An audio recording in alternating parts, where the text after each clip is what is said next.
I remember back in '54 when our exploratory group went to Vietnam that it was immediately apparent that one of the great needs in Vietnam was for an in-service training program, particularly in two areas. There was a general need for supervisory training. This is a kind of concept which we have in the United States, of course. Supervisory training is very common here. And it was most necessary to develop this kind of concept of supervisory training, both at low level, medium level, even high level. So first line supervisory training and on up to leadership positions was conceived to be by the MSU group a very important kind of priority. And the second kind of priority in in-service training was conceived to be in the secretarial or office management area. Even typing and shorthand and these kinds of skills are not as well known in Vietnam, are not as well widespread as they are in this country. And so there was a great need, this group felt, to develop secretarial and office management skills. So these were the two priorities, I think, as we went into our program. You might say that the group, when it arrived in Saigon, was faced by a series of very immediate problems which the Vietnamese government was facing. And as a result, the tendency for in-service training, as well as for other programs, was to adjust very quickly to the needs of the government as they were found at the time. Of course, the big security problem was foremost at this time, as well as the problem of getting the services of the government down into the villages and out into the field generally. And therefore the work we did in in-service training was geared to meet the village need or to meet the needs of the period. We got into police in-service training, a program which attempted to improve the job of the average police officer. This is probably what we did first, I think, in actual fact. We got into this the first. Development of programs using various weapons, riot squad drills and so forth.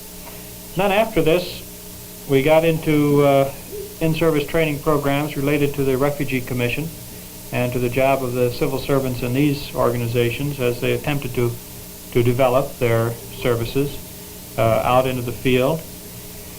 But as a long range and a continuing activity, our in-service training has centered or tended to center at the National Institute of Administration. And it is at the Institute where the planning for the program occurs, where the focal point of in-service training is being created, and where the long-range impact of in-service training presumably will have its effect. The National Institute of Administration is, of course, the training center in Vietnam for civil servants generally. The tropical foliage that surrounds the Institute is part of the very attractive setting. Of course, back during your first visit, things were considerably different, I imagine, Ed. Well, this is correct. The government was not nearly as well organized, and none of the departments knew what training they really needed. And much of the credit for the contribution, whatever it has been, that Michigan State has made goes to Dr. Frederick Wickert, who has headed up our in-service training program.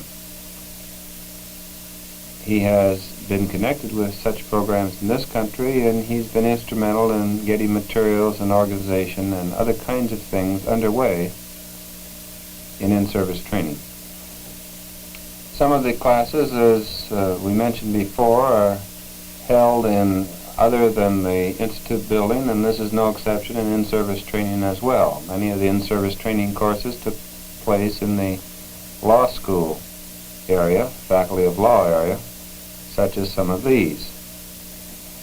Professor Lyle Maxwell spent the summer in Vietnam working on some of the office management training problems and had a very large class of interested students. The intensity with which the students enrolled in these courses and stuck with them was one thing that was most impressive. For the most part, these students were certainly not paid for attending these classes. They were not going to get a diploma for attending these classes. they were interested primarily in self-improvement, especially as it might relate to their particular occupation or job. Of course, the interpreters were always present, since lecturing is done in Vietnamese as far as the students are concerned. Our faculty members, the Michigan State people, of course, spoke in English, and this had to be interpreted very carefully to the students. The copy machine put out by a prominent American manufacturer is always a kind of machine that impresses people in this country, and the Vietnamese were no exception.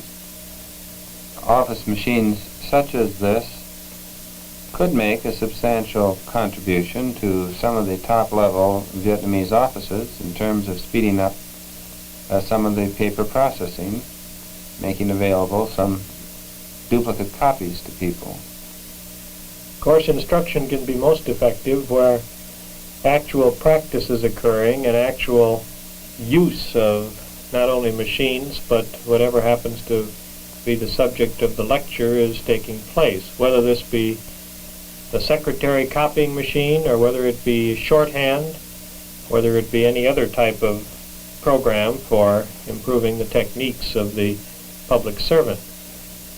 Shorthand is being speeded up and improved considerably in Vietnam currently.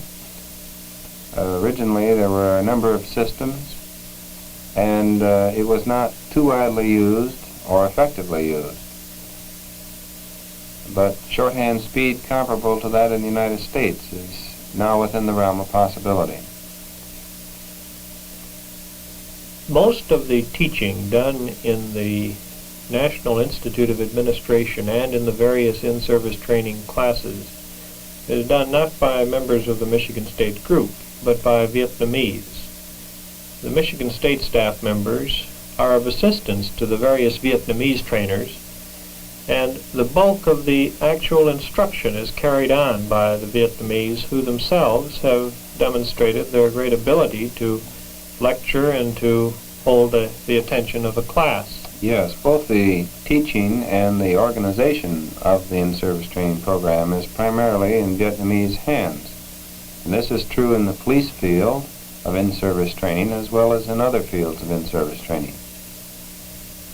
One of the technical areas of in-service training in the police field has been fingerprinting, where Mr. Corey Diamond, formerly with the Michigan State Police, has conducted a class to train the trainers.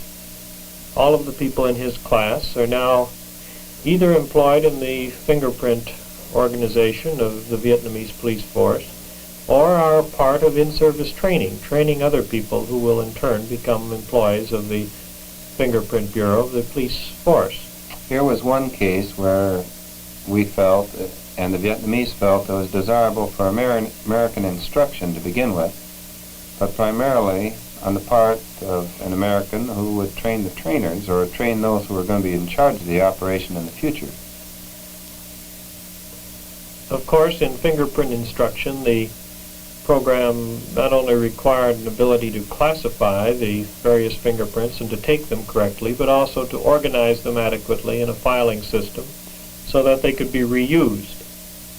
And a great deal of progress has been made in modernizing the fingerprint system in Vietnam. Here is a good example of an in-service training program in the police field handled by Vietnamese instruction. And there were many smaller sections in practical weapons class of one kind or another, which were handled entirely, of course, by Vietnamese. In a class such as this, the Michigan State team member may have a very small role and may in fact have very little to contribute. In other classes or in other cases, however, Michigan State has been able to assist by working with the trainers, by assisting in the development of new training techniques for the Vietnamese, providing in some cases the kinds of projection machinery or tape recording machinery that will make the class more effective. Here Jack Ryan of the Michigan State group evidently feels the need to participate. And judo is, of course, an area where we could not contribute anything compared to their knowledge of judo. And here is an example of a part of the in-service training program that is entirely Vietnamese in conception and organization and execution. But I think it is true that both the Vietnamese and the Americans have found it helpful to talk over problems of training and the relative weight to be given to various elements in the training program. The class ends with the presentation of a certificate or diploma to demonstrate a significant achievement in the in-service training field. While it is true none of the in-service training is conducted with the idea of an increased pay for the individuals who have finished, it does serve as an incentive in Vietnam, as in the United States, to present the person who has successfully completed a course with a certificate to demonstrate the achievement.